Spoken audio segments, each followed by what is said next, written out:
অখিষ্ট আৰু নৰকাৰ্যবাদী ঋষিমুনিসকলে বিধি কৈছে যে দেশত ধৰ্ম দেখাইছে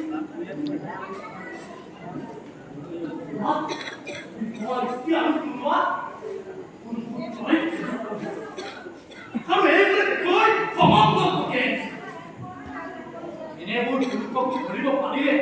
ৰখাই পুৰস্কাৰ দিব।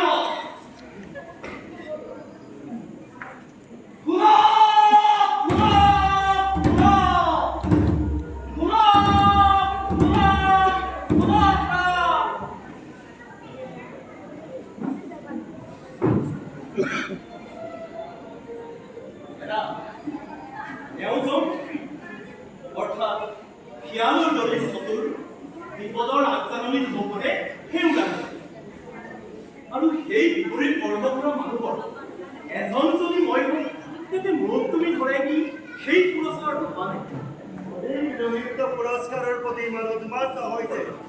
যে তাৰ ভৱিষ্যতে হ'ব লগা বনি যোৱা একক ৰজা পুৰোহিতৰ হাতত গতাই দি পুৰস্কাৰ গ্ৰহণ কৰিব।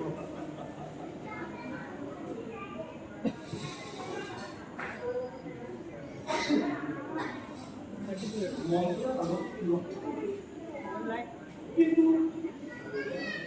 তেওঁ মোৰ মনৰ ভিতৰ চৰৰ সময় পাইছে আৰু পোৱাৰ পাছত জানো মোৰ ওচৰত সহজ হৈ